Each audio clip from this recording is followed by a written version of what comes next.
Hey guys, welcome back. So today I'm out at the range with my good friend 22 Plinkster. Hello, Tim. How you doing? What are you thinking of the Northwest Indiana weather? It is cold. So he's not quite used to being this far north. Guys, today we came out to talk about something very serious. What we're talking about is the new 224 Valkyrie. And that is this little guy right here. And what is special about this? Well, there was always a gap in the MSR 15 platform. There are several calibers out there on the market that are good 6, 7, up to 800 yard cartridges, and there was that gap for the long range. People who were shooting like the 6.5 Creedmoor and other calibers out to 12, 13, 1400 yards. So Federal came out with the 224 Valkyrie to help bridge that gap. You can consistently hit, your target now at 12, 1300 yards with the 224 Valkyrie. And the 224 Valkyrie, guys, is about the same size as a 5.56. Here it is next to a 6.5 Grendel, so you can see the overall length. And it does fit into a standard AR-15 military spec magazine, and this is it next to a 6.8 SPC2. So what this does is it maintains supersonic velocities out to 1300 yards. That's correct. And that's what we're going to talk about this afternoon. We've actually had these rifles. We have two rifles. We've had them for several days, and what we want to show you guys is what we've learned about the 224 Valkyrie.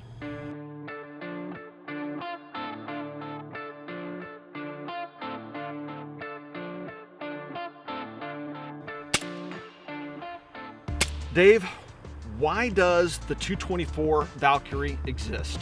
Well, there was a gap in the MSR 15 platform.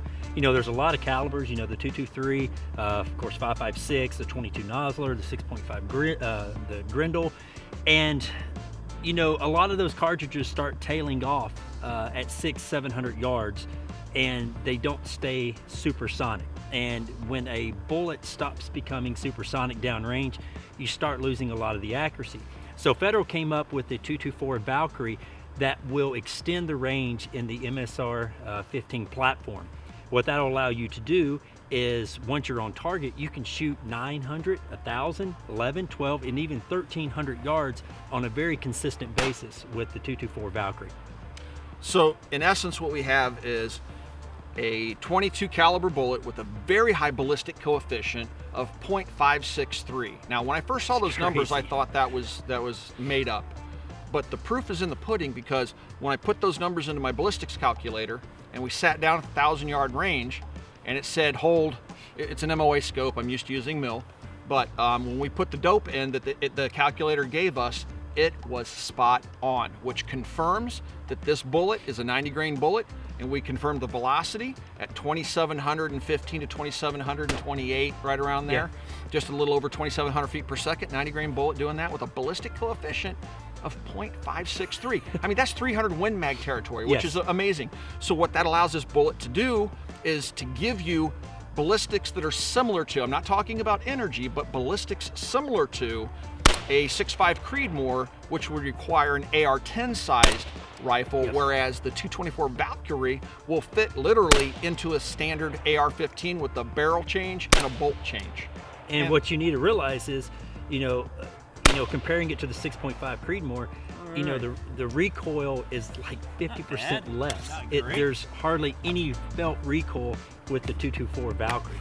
I can't emphasize how little recoil this rifle is, or this caliber, and it's just, it would be perfect for someone that is recoil sensitive and doesn't like that smashing effect against their shoulder. This thing doesn't kick at all. So what I did do as a test of that, I shut the gas system off on the JP rifle, and I fired one round to see what would happen, just to get the full recoil impulse. And it felt like a 223. Yeah. So that's definitely less than what I shoot bolt action 6.5 Creedmoor and a bolt action 300 Win Mag. It definitely has less felt recoil, obviously, than a 6.5 Creedmoor, but we're getting similar ballistics, not energy, but ballistics, meaning bullet drop in effect and being less affected by wind drift. So I found that to be pretty interesting. Now, when you compare that to the 6.5 Grindle, which is a cartridge I've personally been interested in until I learned about the Valkyrie, I'm still a fan of the 6.5 Grindle, but what the 6.5 Grindle had promised us was good terminal ballistics out to 6, 7, maybe even 800 yards out of a standard-sized AR-15 using standard-sized AR-15 magazines. Yep. It's the same thing that the 6.8 SPC2 promised us. Yep. Right? But none of these are good, the 6.5 Grindle or the 6.8. Neither of those are good to 1,300 yards. No, they're not. And so that is what I found to be interesting about the Valkyrie. And, one other thing that you can, say about the recoil of the Valkyrie, it is very important that you can spot your own shot in the field, without a spotter, because the recoil is so small, you see exactly where those bullets impact downrange. So, whether you need to dope your scope left, right, elevation.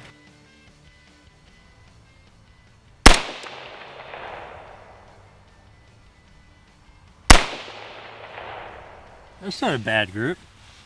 That looks like a little bit less than an inch. With the 6.5 Creed, it's hard to do that because the recoil, then you've got to get back down on the rifle real quick, and hopefully you see where that bullet impacted. But here, it was very easy to get on target, make the adjustments, and then get on target. So I think we demonstrated that today. I was shooting the hostage target, and I could quickly go from just hitting that flapper back and forth very, very quickly. I like to play with steel plates. I'm not much of a precision shooter. Even when I go out to my 1,000-yard range, I'm shooting steel. I'm a steel plate shooter. I don't get a kick out of shooting for little teeny tiny groups around targets. So what I'm doing right now is I'm doing what's fun for me. I have a hostage target down there. It's made by Challenge Target, and we've taken the support out of it. So what happens is you have a good guy and you have a bad guy that's partially exposed. And when you hit the bad guy, he'll flip around to the other side.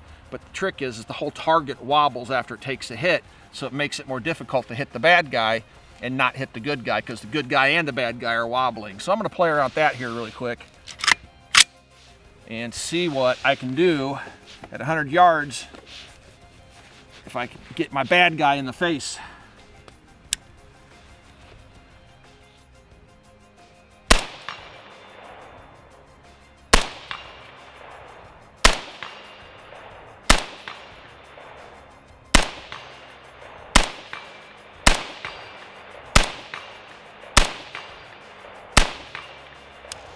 Nice shooting, man. Nice shooting.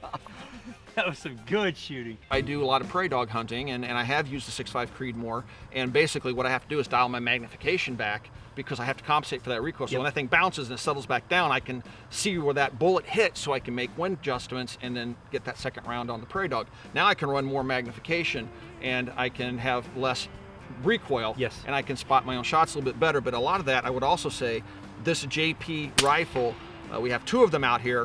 These are the only 2 JP rifles in existence, I believe, that they're shooting this. There's some other prototypes out there, but we have the two prototype JP rifles. And these things, this is my first experience with them, and I'm blown away with the quality of these firearms. This gun, you saw how fast I was able to engage that target. This setup with this PRS stock, I'm liking this, man. Really? This would be my varminting gun. This allows me to get those quick follow-up shots. I was just moving back and forth. It was so rock solid, man. I know I could spot my own shots like we were talking about. There's virtually no recoil to it, especially with that muzzle brake, the follow-up shots. You were wearing it out. That's the way I like to shoot, and this gun, what a fun gun. I'm the tiny little group shooter. That's what I like. I like shooting still too, but I like shooting those little tiny groups. We have not grouped this rifle yet. Yeah. And if it holds up to what they claim, all right, we have a new target set up downrange. Now I only have, I guess, a total of 10 rounds through this rifle. This particular rifle, the other one shot it a couple of 100 times at the long range. So I'm just curious what this rifle and how it will print, because I'm more of a group precision guy. No promises how tight these groups will be, but let's just find out.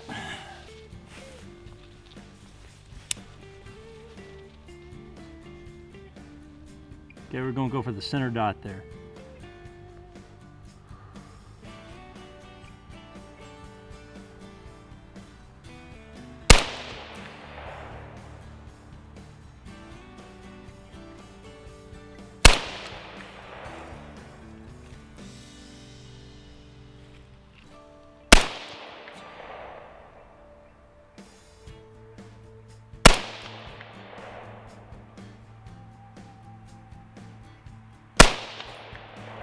All right, I'm gonna try to put another 5-shot group on another target down there. See if I can do a little bit better.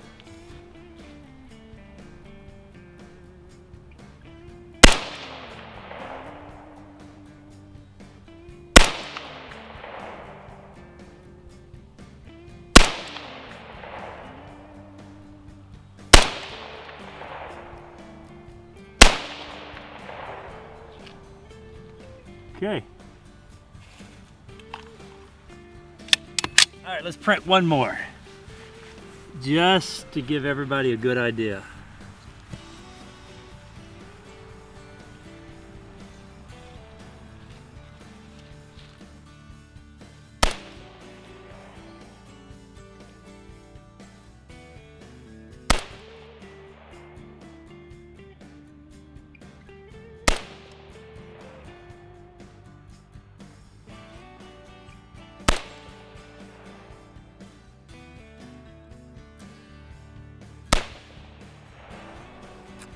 All right, I think that last group is a good testament of this rifle.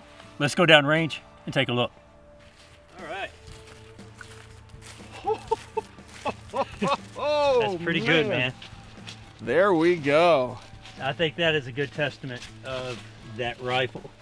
Everything goes right. Yeah, this is my first group, which again, these rifles are prototype rifles, and we're not really displaying these rifles. When they finally get out and they start manufacturing, we'll get a better baseline of what these rifles are capable of doing with this cartridge. But this was my first shot. What's that, about 1.25 inches, maybe? I can tell you. Oh, we'll put it up there and find out. See what we got. Maybe 1 3/8 inches.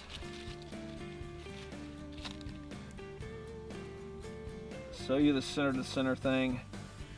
1.3 inches. Okay. All right. And that was my second group over there on the right. And so let's see which two are the furthest apart here. And that's about the same. These two look to be the furthest apart. Okay. And that is 1.029. So that's a 1-inch group. This one here is a little bit smaller.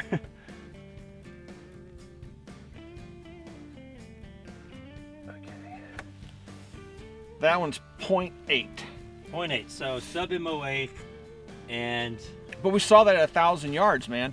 We saw an 8 or 9 inch group at 1,000 yards, which again, that translates. If it's half MOA rifle at 100, it's a half MOA rifle at 1,000 without the wind and stuff involved, right? So it is linear. So if it's a 1 MOA gun, shoots 1 inch here, it should shoot 10 inches at 1,000. So that's sub MOA, 0.8. That's pretty good, considering I can't even feel my hands right now. It's so and cold we're shooting out here. prototype rifles on prototype ammo. So, and yeah, what do you think of Indiana's weather? I'm not a big fan. Yeah, it's not even cold yet, guys. I'm cold. I've got like thermals and everything else on. I know, he's like all layered up wearing thermal underwear and stuff, and I'm just wearing blue jeans and yeah. You got a t-shirt. I have layered up. Oh, okay, you do have a couple layers. So. But, all right, well, yeah, I guess have some more fun. Yeah, all right, let's go. I'm not done yet. I'm blown away with the quality of these firearms. From the buffer system, to the bolt and the side charging, to the vents for dissipating heat on the barrel, to the fact that they have so finely machined the muzzle brake onto it that there's actually a 1/2x28 thread under there I didn't know about. The rifle itself is a perfect marriage with this caliber. This rifle and this caliber, set up especially with this new DMR2 scope. I'm a big fan of these, by the way, to begin with. The Elite Tactical series from Bushnell. Man, I would really love to get this thing out in the field before I say this is the best thing ever, and take it out and shoot it at some prairie dogs. Now, I've shot .223 at prairie dogs. I've been with you doing that. We've shot 17 caliber at prairie dogs. I've shot 6.5 Creedmoor at prairie dogs. I want to see how this thing stacks up.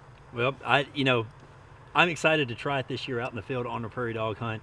And I guarantee you one thing, it will be my go-to caliber. Seeing what we've seen at the range, out to 1,000 yards, and even shooting paper at 100 yards, zeroing it in, it will shoot lights out. I love the caliber.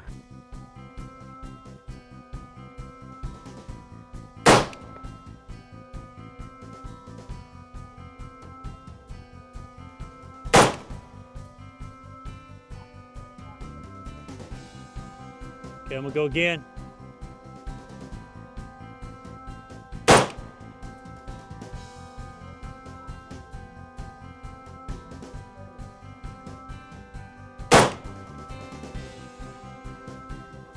Holy cow, a grand.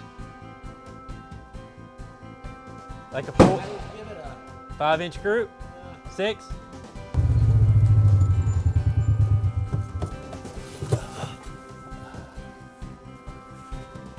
Well, Mr. Plinkster,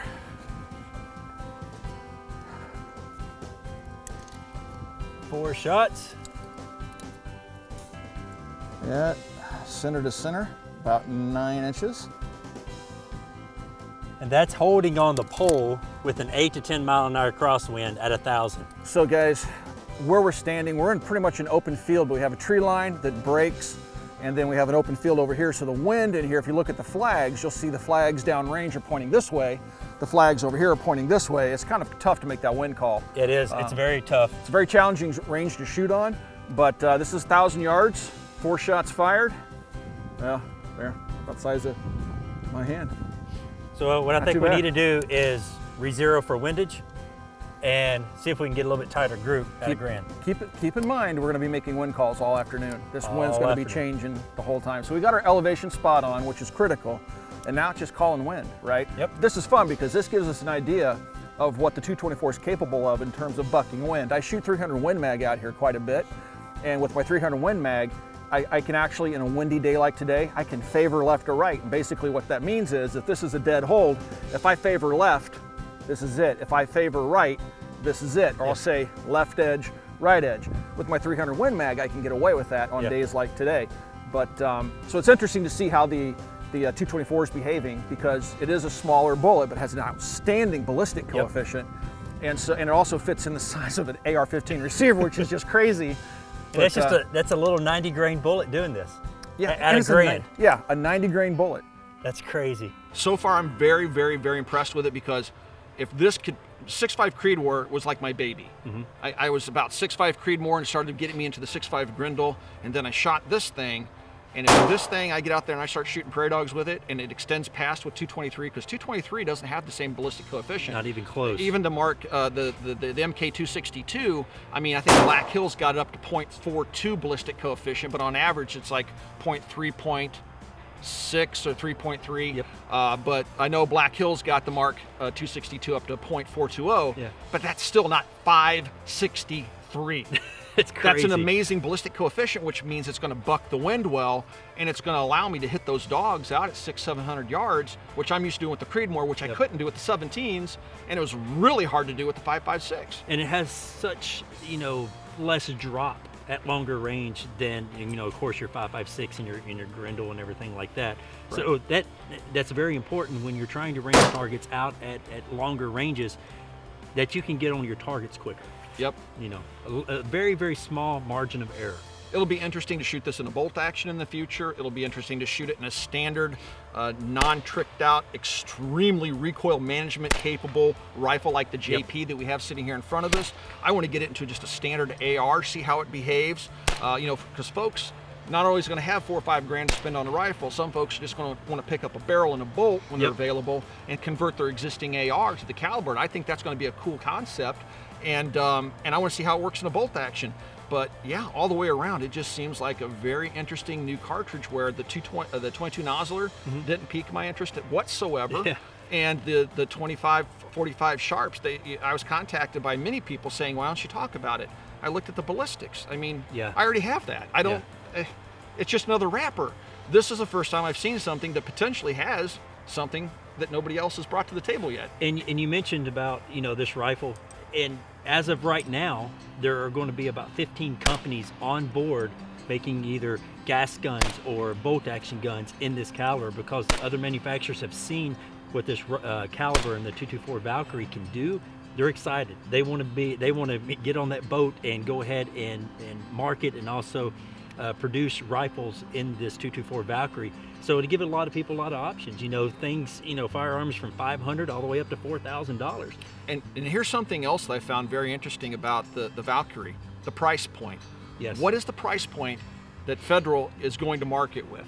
And it's not going to be as much as you think. the price point for just your American Eagle range ammo is going, MSRP is $10.99 for a box of 20, which is very good, very affordable for a lot of people. That puts it right at about 223 price. Yeah, exactly. It's pretty close. And then you can go up to your hunting rounds, such as the 90 grain Fusion or the 65 grain ballistic tips that they're going to be making for it, and the 224 Valkyrie, and they're going to be around $14 to $16 a box of 20. So great hunting loads. Wow. And then you get up to the Federal Gold Medal Match, which is the standard for factory produced match ammunition, and you're looking at about $20.99 MSRP on match ammo. So I would say that that's very price competitive. Now, one thing I want to point out is the fact that the rifles we're shooting out here today are prototypes. We're running a 1-in-7 twist on both the rifles that we're shooting. We did run one with a suppressor on it just to see how it behaved. Behaved perfectly. We saw some anomalies, but that could have been with the can itself. Yes. One round will go wild, and then we have a very tight group. Back, right. And then we got this rifle zeroed out and started shooting it. But what I want to drive home is the fact that both the guns and the ammunition, these are engineered prototypes. This is not final production ammunition. Yeah. And these aren't final production rifles. I mean, they're still talking about dimensions of chambers and stuff right now. So the performance that we saw out here, which was impressive enough, it's only going to get better. They're still fine-tuning it, Yeah, right, guys? only Because gonna be it's not even out yet. So look for more information at SHOT Show. Is that where people are going to find more information? Yes, at SHOT Show, and then even after SHOT Show, there are going to be companies that are going to tweak their guns, and I'm excited about that. I'm excited about the final production once they've and we haven't experienced any bugs with the ammunition or anything like that, but once they get these things fine-tuned, I'm excited about it. Here's one thing that I think a lot of folks may find this interesting is, we're shooting prototype factory ammo and prototype guns, right? We've already discussed that. But what's going to happen when we have finalized dimensions, we have finalized standards for the ammo, and then people can buy the reloading components and they can really sit down and roll their own hand loads? I'm thinking this thing's going to be scary accurate, especially out of a bolt gun. I mean, gas guns modern gas guns are incredibly accurate. They get more and more accurate every day. But man, some home rolled reloads out of a bolt gun, you might see some really, really crazy stuff. That piques my interest. Even though I've gotten out of reloading a long time ago, I'm a factory ammo guy. I'm shooting for gold medal match, and that's probably what we'll be launching at Prairie Dogs. But so with that possibility's out there, right? Yeah, absolutely. And just seeing what this rifle and this ammunition is capable of doing now, I don't think it's out of realm of possibility that you can consistently get 1/4 inch groups at 100 yards, with good hand loads or with Federal Gold Medal match out of the right setup once they fine tune it. And that's crazy. That is crazy. Yeah. Well, that's one of the things that drew me to 6.5 Creedmoor. The factory match ammunition is really, really good. Yes. And so that rolls over into this, and we see that in the final production units of this stuff, man, then I will be 100% sold on the Valkyrie too.